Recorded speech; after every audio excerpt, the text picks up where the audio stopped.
Bonjour, j'ai une bonne nouvelle à vous annoncer. Métamorphose lance enfin sa newsletter. Si vous avez envie de suivre les actualités du podcast, de participer à nos conférences, de découvrir les ateliers en avant-première, inscrivez-vous gratuitement à la newsletter. Je vous l'envoie un mercredi sur 2.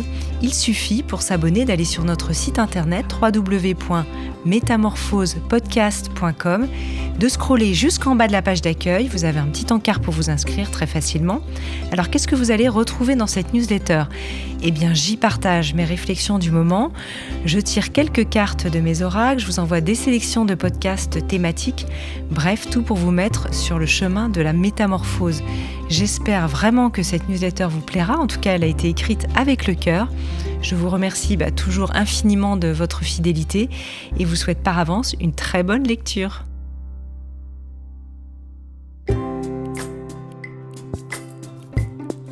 Bonjour et bienvenue dans la nouvelle série du podcast Métamorphose, le podcast qui éveille la conscience.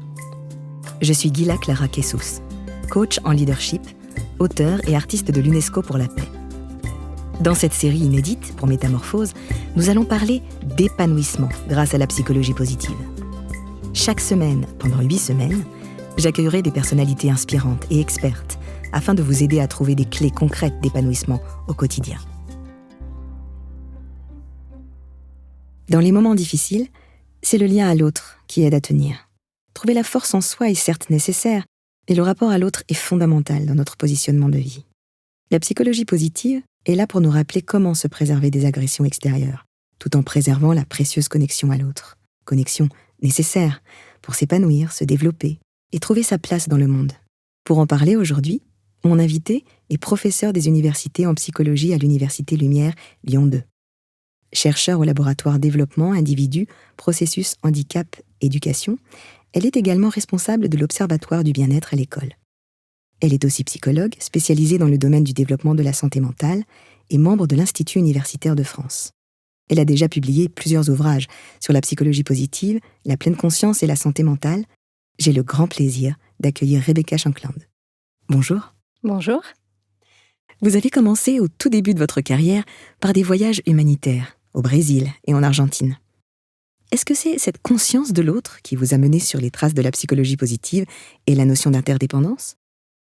Au départ, effectivement, j'étais surtout intéressée par le fait de venir en aide à d'autres, mais je me suis aperçue à travers ces différentes expériences dans l'humanitaire, à la fois en Amérique latine, mais aussi en Inde, que finalement, notre manière de venir en aide n'était pas toujours adaptée, et que le plus important était plutôt de permettre aux personnes de se sentir reconnues, compétentes et autonomes dans les choix qu'elles peuvent faire par rapport à leur futur, par rapport à leur santé. Et donc, je me suis intéressée plutôt aux approches pédagogiques et psychologiques qui permettent de développer le pouvoir d'agir des personnes, et notamment par le biais du développement de compétences psychosociales. Donc, ces compétences qui nous permettent de mieux identifier nos ressources, de créer des liens constructifs, d'avoir un esprit critique et d'être créatif dans la résolution de problèmes.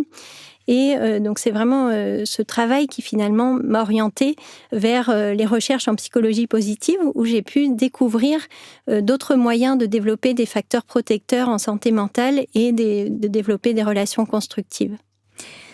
En quoi pour vous la psychologie positive est-elle différente du développement personnel ? Alors, c'est vrai qu'on est sur des thématiques très proches autour de l'épanouissement, les orientations, les choix de vie, le sens de la vie, etc. Mais la grande différence, on va dire que c'est la psychologie positive s'appuie sur des recherches, donc cherche à expérimenter des pratiques et vérifier que ces pratiques sont utiles pour les personnes en fonction aussi des contextes, des personnalités, des choix de vie, des valeurs, etc. Donc, on va s'appuyer sur un certain nombre de variables pour identifier ce qui est le plus adapté pour une personne et vérifier que par rapport à un groupe contrôle qui ne pratique pas ces exercices, on a des effets qui perdurent dans le temps. Alors, est-ce qu'on peut dire que la psychologie positive est plus expérimentale, en un sens ? Oui, tout à fait. Elle est expérimentale dans le sens de la recherche evidence-based. Donc, on va chercher à fonder les pratiques sur des preuves scientifiques, alors que dans le développement personnel, on va plus s'inspirer d'une personne qui propose des choses qui lui semblent pertinentes, mais où on n'a pas de vérification pour savoir si on a des effets aussi potentiellement contre-productifs de ces pratiques. Vous êtes aujourd'hui chercheur, professeur des universités, très reconnu dans le domaine. Est-ce que vous-même, vous pratiquez la psychologie positive au quotidien? Est-ce que ça reste un challenge pour vous? Oui, ça reste un challenge et je l'utilise beaucoup, notamment parce que j'ai plutôt tendance à être très anxieuse et à imaginer toujours le pire qui pourrait arriver pour toutes les choses du quotidien, en particulier pour les enfants.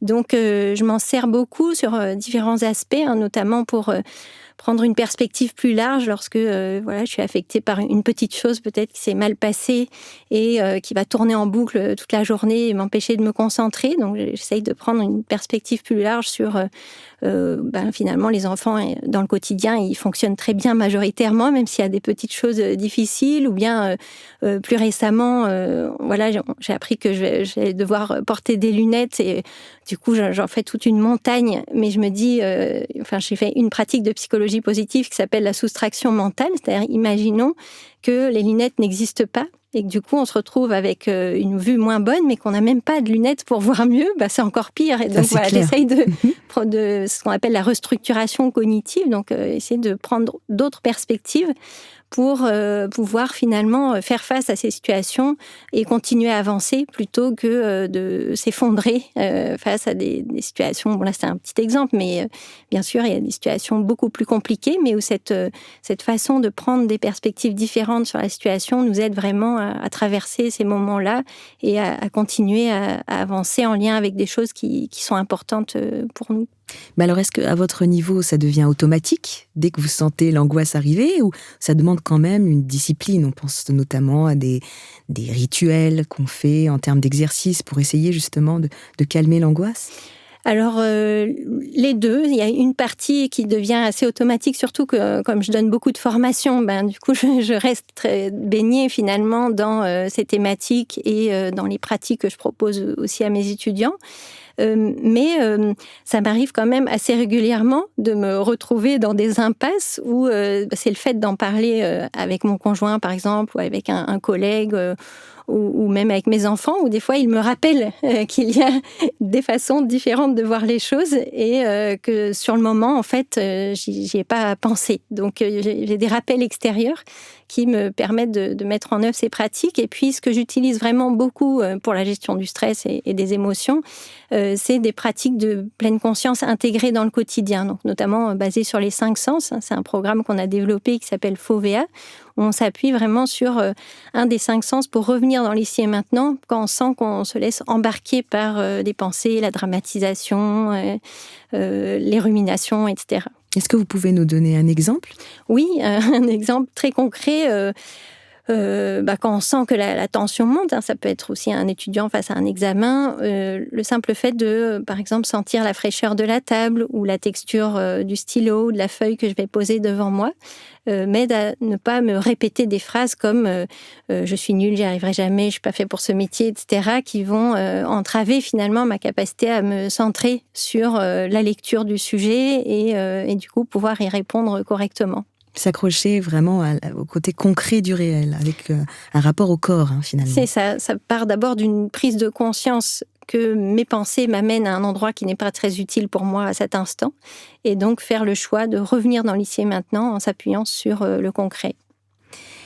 Alors, vous débutez le livre « Ces liens qui nous font vivre », coécrit avec Christophe André, en nous parlant de la peur de l'interdépendance chez l'être humain, car il la confond souvent avec celle de la dépendance.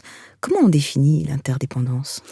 Alors, c'est vrai, l'interdépendance, on peut considérer que c'est un état de fait, puisque les êtres humains sont interdépendants, du matin au soir, tout ce qu'on fait, tout ce dont on bénéficie, c'est en partie grâce à d'autres humains. Mais cette interdépendance, on peut la considérer soit sous un angle péjoratif, ce qui était le cas, par exemple, pendant la pandémie du Covid-19, où on a perçu cette interdépendance mondiale, mais plutôt sous un angle négatif qui nous a impacté, qui a impacté notre sentiment de liberté, notre pouvoir d'agir sur des situations du quotidien. Mais on peut aussi prendre une perspective différente sur l'interdépendance du côté de tout ce que ça peut nous apporter de positif, d'être nécessairement relié à d'autres humains pour pouvoir avancer dans les projets, pour pouvoir construire une société. Donc, c'est vraiment sur ce côté-là qu'on a souhaité écrire avec Christophe André, parce que on s'est aperçu que les personnes, notamment, je travaille beaucoup dans le soutien à la parentalité, les personnes ont beaucoup de mal à demander de l'aide et à recevoir de l'aide. Ça va être perçu comme un signe de faiblesse ou d'immaturité. Et donc, finalement, considérer que c'est normal, en tant qu'humain, de s'entraider, d'avoir parfois besoin d'aide et de pouvoir en apporter à son tour, eh bien, ça fait partie de la condition humaine. Et au contraire, on peut le considérer comme une chance et une richesse, finalement, puisque ce qu'on va pouvoir co-construire avec d'autres va être plus riche, plus créatif, plus original que ce qu'on aurait pu imaginer tout seul dans son coin la plupart du temps. Donc, c'est vraiment pouvoir s'appuyer sur cette vision positive de l'interaction, de l'interdépendance avec les humains, qui nous a semblé pertinente pour changer finalement cette tendance qu'on a, qui est très présente en France, de plutôt essayer de compter que sur soi et par peur aussi d'être un poids pour les autres. Mais du coup, on se coupe d'une force très importante dans le quotidien, qui est le soutien social, qui est le premier facteur protecteur en santé mentale. Alors, c'est la fameuse maxime, seul on va plus vite, ensemble on va plus loin. Alors, à quel moment demander de l'aide ? Et surtout, comment l'accepter ? Alors oui, on s'est beaucoup posé cette question parce que donc moi j'ai proposé un certain nombre d'ateliers de soutien à la parentalité, et je me suis aperçue que des parents, même des parents solos, donc qui sont épuisés parce que effectivement c'est très coûteux d'élever seul des enfants. On dit qu'il faut tout un village pour élever un enfant, mais nous dans notre société on pense qu'on doit le faire tout seul, et qu'à partir du moment où on a choisi d'avoir un enfant, puisqu'on a cette possibilité aujourd'hui de choisir d'en avoir ou pas, eh bien on doit assumer. Et l'important, effectivement, c'est de se dire que pouvoir demander de l'aide, c'est aussi donner l'occasion à d'autres d'apporter de l'aide, ce qui est une source de bien-être, parce que ça augmente le sentiment d'utilité sociale, le sentiment de compétence, les liens, la qualité des liens. Et donc, c'est vraiment une chance quelque part. Si quelqu'un nous demande de l'aide, on a cette chance de pouvoir apporter un soutien.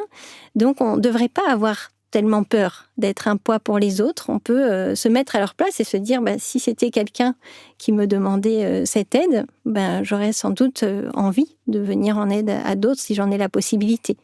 Donc voilà, oser davantage demander de l'aide, et puis ensuite recevoir de l'aide, c'est aussi très compliqué parce que on peut avoir tendance à se mettre dans cette position d'infériorité. Je parlais tout à l'heure de l'humanitaire, où parfois on apporte une aide qui n'est pas adaptée ou qui est mal reçue parce que précisément on ne permet pas à l'autre de s'inscrire dans ce cycle d'interdépendance. C'est comme si c'était toujours descendant. On apporte quelque chose, mais on ne tient pas compte de la richesse de la culture locale, de tout ce qu'on peut apprendre en retour et de tout ce que ces personnes qu'on vient aider peuvent apporter. Et donc, je trouve qu'il y a des initiatives très intéressantes aujourd'hui dans le champ du travail social en Suisse et en France un peu, où vraiment on tient compte de cette importance d'accorder à chacun une place où lui aussi il apporte à la société, et il n'est pas dans cette posture où il se sent inférieur, inutile ou exclu, où du coup accepter de l'aide va renforcer ce sentiment de ne pas être à la hauteur ou de ne pas être compétent. Donc toujours trouver l'équilibre difficile entre la non-dépendance, la non-indépendance, mais l'interdépendance. C'est ce qu'on essaye aussi de faire au niveau éducation, puisque aujourd'hui on a des classes inversées. Tout à fait, et justement c'est quelque chose qu'on devrait aussi cultiver dès la petite enfance, finalement, ce qui est le cas par exemple au Québec dès le jardin d'enfants, où ils vont chercher à proposer des projets collectifs dans lesquels chacun apporte quelque chose basé sur ses propres compétences ou ses centres d'intérêt. On essaye moins de développer toutes les compétences des enfants au même âge, de la même manière, etc. On est plus dans cette idée qu'on est tous différents, mais on apporte chacun quelque chose de complémentaire, et donc vraiment cultiver cette complémentarité, c'est une façon de changer cette culture, cette perception que l'interdépendance, c'est un poids parce que on devrait plutôt être dans cette compétition où chacun doit être meilleur que les autres, alors que finalement, dans une culture où on valorise la différence, on aura beaucoup plus de chances d'être dans cette... de favoriser la solidarité, l'entraide et l'acceptation aussi de l'aide qu'on peut apporter. Oui, donc c'est pas tant un changement de référentiel en tant que tel, c'est juste de casser la matrice pour faire des mini-matrices adaptées à chacun des étudiants ou à chacun des enfants. Tout à fait, parce que pour rejoindre ce que vous avez dit avec les classes inversées par exemple, ou avec le tutorat, ou simplement dans certaines classes où quand un élève a terminé, il peut aller aider d'autres, eh bien oui, dans certaines matières, c'est tel élève qui va aider d'autres, et dans une autre matière, on va venir l'aider. Et c'est vraiment normalisé finalement. C'est pas stigmatisant d'être aidé. C'est chacun son tour, voilà, selon les disciplines. Et il y a encore beaucoup d'enseignants en fait qui ont peur d'aller dans cette direction parce que ils ont peur que ces personnes seraient valorisées, ces élèves seraient valorisés plus que les autres et que ce serait stigmatisant pour ceux qui sont aidés. Mais c'est vraiment à nous de modifier cette représentation en considérant que c'est tout à fait normal d'avoir besoin d'aide à des moments et peut-être ce sera l'année prochaine dans un autre sens. On rappelle que la classe inversée, c'est quand l'élève, en fait, ose pouvoir être celui dont on apprend et pas seulement le professeur. Vous parlez du moment humain aussi dans ce livre. Alors pourquoi est-ce qu'il est vital? Pourquoi il est précieux, ce moment humain? Alors lorsqu'on parle du moment humain, c'est vraiment cette capacité à accorder toute son attention à l'autre. Donc les pratiques de pleine conscience cultivent vraiment cette capacité à être pleinement là avec l'autre. Et c'est quelque chose qu'on travaille beaucoup dans le soutien à la parentalité ou dans le programme PSFP, c'est Strengthening Families Program, où on va proposer aux parents de vraiment s'entraîner à être présent à l'enfant. Alors ça peut sembler tout à fait banal et qu'on a l'impression que tout le monde fait ça, mais en réalité, en tant que parents, et nous, on a eu 5 enfants à la maison, donc vraiment consacrer du temps d'attention non divisé à un enfant, en fait, ça n'arrive pas très fréquemment. Et en tant que parent, on est toujours en train de penser au pas d'après. Donc, on rentre de l'école, il faut faire le goûter, ensuite faire les devoirs, ensuite la douche, etc. Tout s'enchaîne. Et quand l'enfant essaye de parler, de faire une conversation, on va avoir tendance très rapidement à le ramener, on verra ça après, là on fait les devoirs, on verra ça après, là on fait la douche. On n'est pas vraiment dans ce moment humain, on est juste là pour l'autre, avec l'autre, où on ne fait rien. Et c'est un vrai entraînement, donc on s'entraîne dans les ateliers avec les parents à ne rien faire, c'est-à-dire être juste là pour écouter l'enfant, l'observer, jouer avec s'il nous propose, s'il nous y invite, mais sans être dans cette position toujours de diriger, c'est-à-dire ah ben non, c'est pas comme ça qu'on fait, non, la poupée, faut pas la mettre dans ce sens-là, etc. Donc vraiment être juste à disposition. En pleine disponibilité mentale. Exactement. Et donc, c'est vraiment quelque chose qu'on peut développer avec les pratiques de pleine conscience et qui est très utile aussi pour les adultes. On se rend bien compte que souvent, quand on a besoin de partager une difficulté avec un ami, avec un collègue, eh bien, tout de suite, on a tendance à dire « Ah oui, moi aussi », et puis l'autre part sur son histoire. Et donc, c'est assez rare d'être vraiment écouté. Et c'est aussi ça que les personnes apprécient quand ils vont voir un psychologue, un psychothérapeute, c'est cette qualité, en fait, d'écoute qui permet ce qu'on appelle le moment humain. Mmh. Alors c'est aussi peut-être la base de l'interdépendance. En fait, il y aurait interdépendance que lorsqu'il y a une volonté d'écoute. Alors tout à fait, l'interdépendance positive, c'est vraiment cette place accordée à chacun où on va permettre finalement, grâce à ce lien de confiance, on considère, on a finalement un amour inconditionnel pour l'autre, et donc on va permettre à l'autre de faire émerger le meilleur de lui-même grâce à cette attention, sans jugement finalement. C'est vraiment cette idée d'accueillir l'autre tel qu'il est, de prendre conscience de la richesse des différences et des complémentarités, et donc permettre cette émergence grâce à la confiance en soi, on peut aussi développer son plein potentiel. Alors seul on va plus vite, ces exercices d'écoute active, c'est très long, c'est très fatigant, ça demande une patience incroyable, et je pense que c'est aussi le problème actuel, c'est-à-dire que ça demande de se poser et d'avoir une patience infinie. Comment on fait ça ? Oui, vous avez raison on est dans une société où tout est en accéléré, donc c'est très compliqué déjà de s'offrir à soi-même quelques instants pour se poser, être à l'écoute de soi, de ses besoins. Et donc c'est aussi compliqué d'avoir ces moments où on peut être vraiment à l'écoute des besoins de l'autre. Donc comment on fait? Alors, c'est probablement aussi pour ça qu'il y a un engouement pour les pratiques de pleine conscience, puisque dans une société où tout est en accéléré, on va apprendre à ralentir et ne pas être dans le faire, mais être dans l'être. Donc, être dans l'ici et maintenant, simplement accueillir ce qui vient. Donc, c'est un entraînement. Ça nécessite beaucoup d'heures d'entraînement pour progresser, on va dire, dans cette dimension.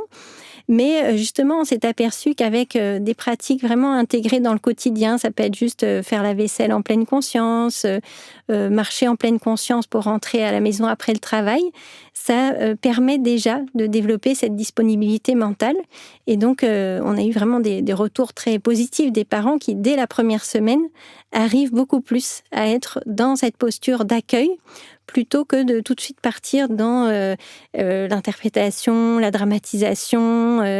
Par exemple, si à un moment, l'enfant n'a pas tout de suite obéi à ce qu'on a dit, on va se dire, ah mais s'il obéit pas à 3 ans, qu'est-ce que ça va être à l'adolescence, etc. Enfin, on a très rapidement cet emballement de pensée. Et là, on peut revenir juste dans l'ici et maintenant et se dire, en fait, il ressort d'une journée d'école. Donc peut-être le mieux qu'on puisse faire, c'est pas encore enchaîner des directives, mais juste écouter ce qu'il a envie de dire ou ce qu'il aura envie de faire. On peut se dire, là, on a 10 minutes pour être juste ensemble et faire ce qui te semble important pour toi maintenant. Alors, vous avez aussi écrit un livre sur les compétences émotionnelles. Vous en évoquez 10 dans le livre « Ces liens qui nous font vivre ».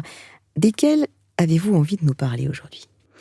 Alors, c'est vrai qu'on aurait envie de parler de toutes les compétences, mais la compétence clé, alors sachant qu'au départ, je suis psychologue clinicienne, donc j'ai beaucoup travaillé dans le champ des addictions, des problématiques alimentaires, et puis ensuite plutôt dans le champ de la prévention, donc comment on peut prévenir toutes ces problématiques chez les adolescents, chez les jeunes adultes. Et ce qu'il ressort des recherches, c'est que la compétence vraiment la plus importante, c'est la régulation des émotions, donc cette capacité à diminuer l'intensité d'une émotion difficile pour pouvoir développer des interactions constructives avec les autres, pour pouvoir aussi mieux identifier ce qui est le plus important, quels sont ses besoins, quelles sont les actions qui seraient les plus utiles. Donc c'est vraiment une façon de pouvoir mieux faire face aux situations, mieux traverser des moments difficiles. Donc la compétence clé, ce serait vraiment celle-là, de même que pour les parents. Cette capacité, elle va permettre de diminuer les risques d'épuisement parental parce que, bien sûr, en fait, la vie est faite d'émotions. Si on n'avait plus d'émotions, on serait mort. Donc, c'est à la fois une bonne chose, mais en même temps, les émotions sont souvent très fortes chez les parents parce qu'on a une empathie forte envers l'enfant. Donc, on est touché par les émotions de l'enfant. Ça génère des émotions aussi intenses parce qu'on a tendance à ruminer, à imaginer le pire, etc. Donc tout ça, si on arrive à mieux réguler cette intensité, ça peut nous aider à avoir des comportements plus adaptés. Cette compétence, qui est une vraie capacité de pouvoir prendre l'émotion comme une amie. D'ailleurs, émotion, c'est emotion, c'est ce qui nous met en mouvement. C'est, comme vous le dites très bien, c'est ce qui nous maintient en vie. C'est aussi une façon de pouvoir maintenir l'intégrité de notre corps. Alors, quand vous parlez de compétences, qu'est-ce que vous pourriez nous donner comme exercice à faire justement pour faire en sorte de ne pas se détruire avec des émotions qui seraient trop vives ? Alors oui, c'est intéressant parce que à la fois, comme vous l'avez dit, les émotions, elles sont très utiles. Donc, on va plutôt s'entraîner à considérer que nos émotions sont des alliés, puisque ce sont des messagers qui vont nous indiquer, tiens, là, il faudrait peut-être faire quelque chose parce que ça ne correspond pas à tes valeurs, ou là, il faudrait peut-être partir parce que ça pourrait être dangereux, etc. Donc, elles sont très utiles dans le quotidien, même si ça crée des mouvements qui peuvent être intenses, et on n'est pas tous égaux par rapport à l'intensité des émotions.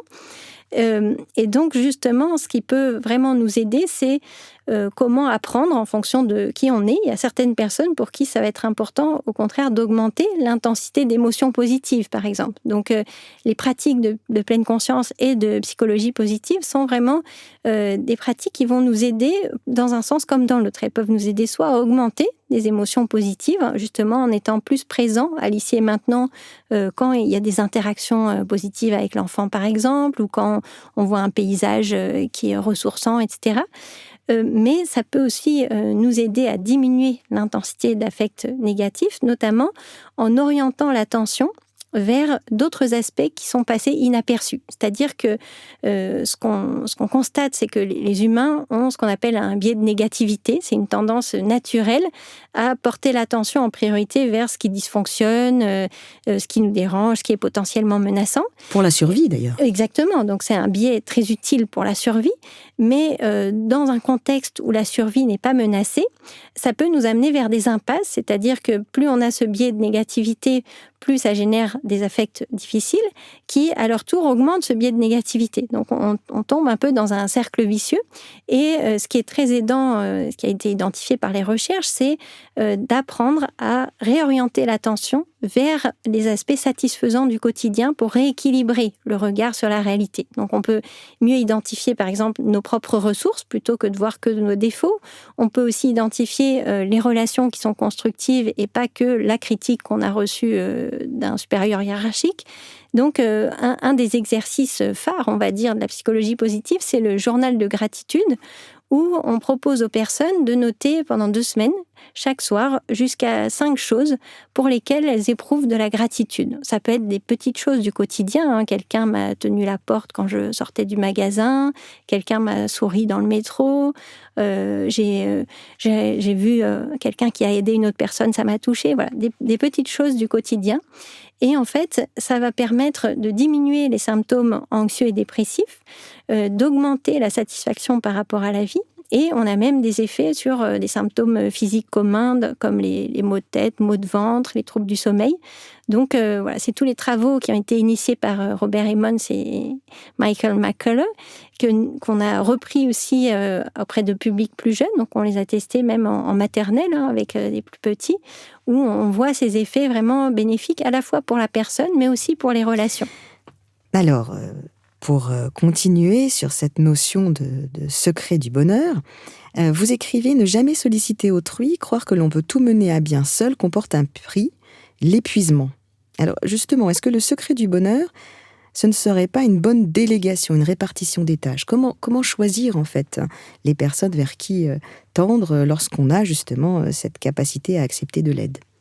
Alors, effectivement, un des risques de l'épuisement, que ce soit le burn-out professionnel ou le burn-out parental, c'est le fait de ne pas être suffisamment soutenu, de ne pas être aussi suffisamment reconnu dans les efforts qu'on fait, le travail qu'on a fourni, et donc de pouvoir davantage partager les tâches et partager en particulier la charge mentale. Il y a eu pas mal de travaux sur la charge mentale des femmes, des mères, qui est beaucoup plus importante que les pères, et elles sont de fait beaucoup plus à risque de burn-out parental parce que c'est une préoccupation permanente qui prend énormément de ressources.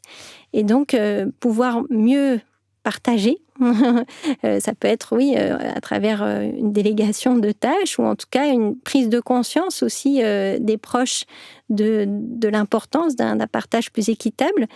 Mais ce qui est important, et ça rejoint aussi certaines compétences psychosociales, c'est la capacité à pouvoir exprimer ce besoin, parce qu'on imagine toujours que les autres le savent, que les autres doivent s'en apercevoir par eux-mêmes, que j'ai besoin d'aide, et donc on ne va pas demander. Et moins on demande, plus ça crée des tensions, parce qu'on se dit, mais l'autre, là, il doit bien voir que j'ai besoin d'aide, et c'est pas le cas, parce que comme on est souvent très engagé, etc. Les personnes qui font un burn-out, c'est des personnes souvent très engagées, qui font très bien leurs tâches, mais au bout d'un moment, qui s'épuisent. Et donc, ça ne se voit pas forcément de l'extérieur qu'elles ont besoin d'aide. Donc, c'est vraiment une compétence psychosociale d'être capable de demander de l'aide, de s'affirmer, de dire, non, là, c'est pas moi qui vais faire ça parce que je fais déjà toutes ces autres choses, donc j'ai besoin que quelqu'un prenne le relais.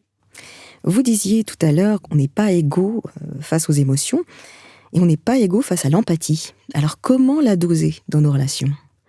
Ah oui, c'est une remarque très intéressante. C'est vrai qu'à la fois, on n'est pas égaux par rapport à l'empathie. En même temps, c'est une compétence qui apparaît très tôt dans le développement de l'enfant. Où l'enfant, par exemple, à 1 an, lorsqu'il a déjà la possibilité de se déplacer, si un expérimentateur fait tomber un objet et fait semblant de ne pas arriver à le ramasser, l'enfant, naturellement, la majorité des enfants vont aller le ramasser et lui apporter. Donc, il y a vraiment cette compétence qui est déjà présente très tôt, puis qui va s'améliorer, se complexifier, on va dire, au fur et à mesure que les compétences cognitives se développent chez l'enfant, où il va être en mesure de prendre la perspective d'autrui, d'imaginer les intentions positives ou les intentions tout court d'autrui. Et donc, elle peut se développer, mais elle ne se développe pas à la même vitesse, ou elle ne se développe pas autant chez tous les enfants, parce que c'est aussi dépendant du contexte, de l'environnement dans lequel l'enfant évolue. L'enfant apprend beaucoup par modeling, par imitation de ce qu'il voit autour de lui. Et donc, soi-même, en tant qu'adulte, qu'on soit professionnel ou parent, on peut aider l'enfant à développer cette empathie justement en formulant, quand on fait telle action, en fait, pour l'autre, ça peut avoir telle et telle conséquence, et aider l'enfant à imaginer, quand tu dis ça à telle personne, qu'est-ce que ça peut générer chez lui, et à plus long terme, qu'est-ce que ça peut avoir comme conséquence. Et donc, ce travail permet à la fois de développer l'empathie affective, repérer effectivement quel type d'émotion l'autre est en train d'éprouver à travers les expressions faciales, etc. L'empathie cognitive à travers cette compréhension que dans une même situation, l'autre ne vit pas forcément la même chose que moi. Mais s'accompagne aussi du développement du sens moral. C'est-à-dire, si on travaille vraiment cette identification des conséquences, on développe un autre aspect complémentaire à l'empathie qui est très important, parce que si on en reste juste à l'empathie simple, on va dire, qui se développe assez naturellement, on va risquer de renforcer la tendance à être surtout empathique envers nos semblables, c'est-à-dire envers nos proches en priorité, nos enfants par exemple, quand on est parent. Ce n'est pas très aidant pour développer des relations constructives avec des personnes différentes, par exemple, qui sont hors de la famille, ou même des personnes d'une autre culture. Donc, si on veut vraiment diminuer les comportements de discrimination, le harcèlement, les comportements agressifs, l'empathie ne suffit pas, voire peut même avoir des effets contre-productifs, puisqu'on va surtout être touché par ce qui arrive à nos proches. Donc, on travaille beaucoup sur d'autres aspects complémentaires, et notamment sur ce qu'on appelle la compassion, puisque dans les pratiques de pleine conscience, on a identifié que ça permettait à la fois de développer des compétences d'empathie, mais aussi ce qu'on appelle donc la compassion. Ça va plus loin que l'empathie pour les proches. C'est vraiment cette idée que tous les humains, en fait, traversent des périodes difficiles, des moments de souffrance, et qu'on va cultiver ce souhait de pouvoir contribuer à soulager la souffrance d'autres personnes, ou en tout cas de ne pas en infliger. Donc c'est vraiment c'est associé à une conscience morale plus vaste que simplement liée à des proches. Vous définissez plusieurs liens au sein de votre ouvrage. Parlez-nous d'un lien fort qui vous touche. Alors peut-être, c'est vrai qu'en priorité, quand on parle de liens, on pense à des personnes, et notamment à des proches. Mais je pense qu'un lien qui est vraiment très important pour les humains et qu'on a sous-estimé, puisqu'on a plutôt considéré qu'on était supérieur sur la planète et qu'on pouvait exploiter la planète. Moi, le lien qui m'a beaucoup aidée, c'est vraiment le lien à la nature. Et d'ailleurs, c'est pour ça que j'habite en pleine nature. C'est vraiment un lieu de ressourcement, où ça m'aide à la fois donc, par rapport à la régulation des émotions, à prendre une perspective plus large, à prendre conscience que finalement, en tant qu'humain, on est vraiment une toute petite chose sur cette planète, et du coup, pouvoir mieux orienter finalement nos actions en prenant en compte cette globalité, plutôt que d'être très auto-centré finalement. Alors du coup, le véritable bien-être, est-ce que ce serait celui de surmonter les obstacles de sa vie et de garder le cap ? Et si oui, comment on peut faire ça ? Alors oui, j'aime beaucoup votre définition parce que souvent, quand on parle de bien-être, on pense à avoir toujours le sourire, être détendu. On imagine des gens en posture de yoga, etc. Alors que ce qu'on travaille vraiment dans les pratiques de psychologie positive et de pleine conscience d'ailleurs, c'est cette capacité à pouvoir accéder à ces ressources pour pouvoir surmonter les obstacles qu'on rencontre. Donc, il y a beaucoup de fausses représentations sur la psychologie positive et peut-être un mésusage aussi de la psychologie positive dans certains contextes où on pense que c'est une manière finalement de fuir les problèmes, de les cacher sous le tapis, on va dire, et de faire comme si tout allait bien. Alors qu'en réalité, alors ce que vous avez appelé le bien-être, ou en tout cas ce qui va nous aider à avancer, à donner du sens à l'existence, c'est toutes ces ressources qui vont nous aider à surmonter les obstacles qu'on rencontre. À l'UNESCO, le travail de construire la paix dans l'esprit des hommes et des femmes est fondamental via la culture notamment. Alors comme je suis artiste de l'UNESCO pour la paix, bien sûr, cette définition est importante. Est-ce qu'il y a également une importance de la culture de l'individu dans les changements de comportement que vous observez ? Alors, c'est une très bonne remarque et c'est d'ailleurs une critique qu'on fait à la psychologie positive à juste titre, c'est-à-dire que on pense qu'une même pratique pourrait être utile pour tout le monde. Et parce que les statistiques ont montré que c'était une pratique efficace comme le journal de gratitude ou la pleine conscience. Mais en réalité, une majorité des études qui ont été réalisées dans un premier temps dans ces recherches portaient dans certaines cultures, plutôt sur les cultures occidentales.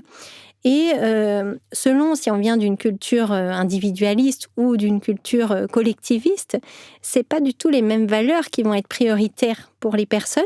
Et donc, il y a des pratiques qui sont pas vraiment adaptées, en fait, qui ne correspondent pas à ce que la personne souhaiterait développer.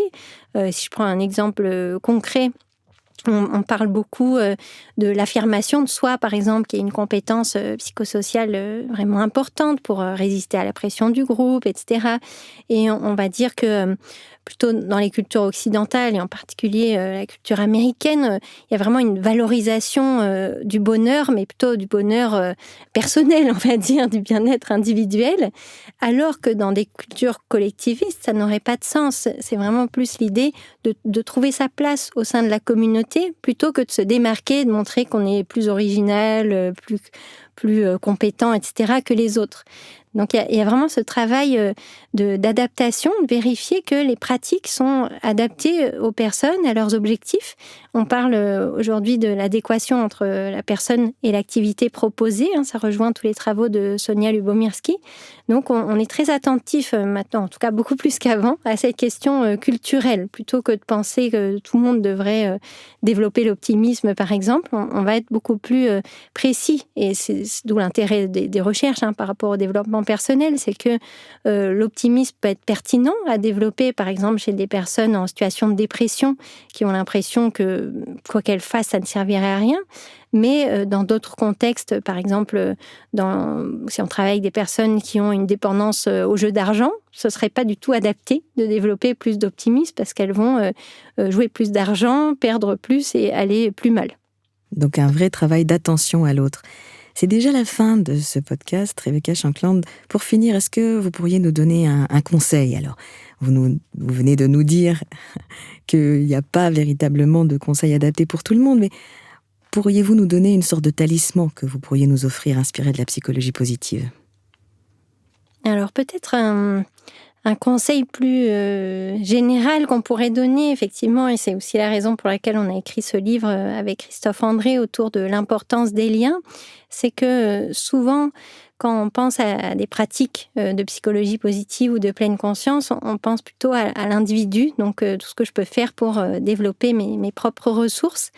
Et le conseil que j'aurais envie de donner, c'est vraiment plutôt d'accorder du temps pour cultiver les relations.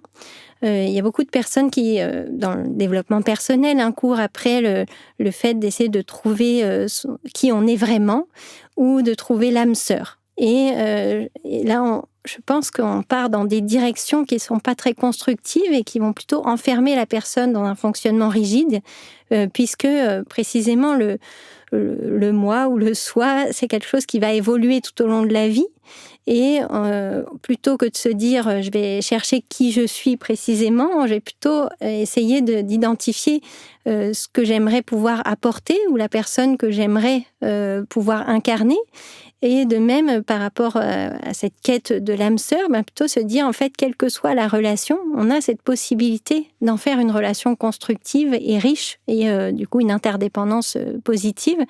Donc, il y a beaucoup de pratiques de psychologie positive et de pleine conscience qui sont vraiment orientées vers comment on peut mieux cultiver ces relations. Notamment, on a développé un programme qui s'appelle le programme CARE, où on cultive bien sûr une relation plus constructive à soi, mais dans le but de pouvoir développer une relation plus constructive à l'autre, y compris des personnes proches, où on a l'impression qu'on les connaît par cœur et que tout se passe bien. Mais en fait, si on ne prend pas ce temps pour cultiver les relations, petit à petit, les chemins se séparent. Et c'est ce qu'on rencontre beaucoup dans la société actuelle, parce qu'on ne prend pas ce temps, on ne fait pas cet effort de cultiver la relation. Et donc pour les étudiants, vous aviez aussi développé ce programme Etucare, c'est ça ? Alors tout à fait, on s'est inspiré de ce premier programme de psychologie positive qu'on avait développé pour pouvoir développer un programme adapté aux étudiants, mais qui est beaucoup plus global, puisqu'il va y avoir une partie qui est vraiment sur la régulation des émotions. C'est un programme qu'on a mis en ligne, donc qui est gratuitement accessible à tous les étudiants. On l'a mis en ligne pendant la période de confinement pour pouvoir aider les étudiants à maintenir une bonne santé mentale. Donc il y a aussi toute la dimension qui concerne l'hygiène de vie générale, donc la qualité du sommeil, de l'alimentation, l'activité physique. Parce que aussi souvent quand on pense au terme psychologie, on pense que c'est forcément que des choses qu'on doit partager à l'oral ou des choses qui se passent dans la tête, alors qu'il y a beaucoup d'aspects liés à l'hygiène de vie qui vont directement influencer la santé mentale. Donc c'est vraiment important de prendre en compte la globalité de l'humain. Rebecca Shankland, merci de nous avoir permis d'explorer la psychologie positive, un art de l'interdépendance.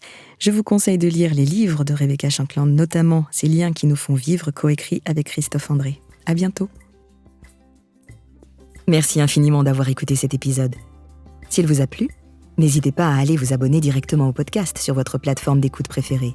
Il vous suffit de taper « Métamorphose » dans la barre de recherche pour le retrouver. Vous pouvez aussi retrouver le grand livre de la psychologie positive aux éditions Erol, que j'ai coécrit avec Bruno Adler. On se retrouve la semaine prochaine, même jour, même heure, et en attendant, c'est Anne Guéquière et ses invités qui vont vous nourrir avec de nouveaux épisodes de Métamorphose, le podcast qui éveille la conscience. Si vous avez aimé ce podcast, n'hésitez pas à lui donner 5 étoiles sur Deezer et surtout abonnez-vous gratuitement sur votre plateforme préférée pour ne manquer aucun épisode. Découvrez mes invités en avant-première sur Instagram à l'adresse Métamorphose Podcast et abonnez-vous aussi gratuitement dès maintenant à la newsletter Métamorphose pour être au courant de nos conférences, ateliers et de nos dernières actualités. Pour ça, rendez-vous sur notre nouveau site www.métamorphosepodcast.com. Métamorphose, le podcast qui éveille la conscience. Par Anne Guéquière, tous les lundis et jeudis, dès 7h.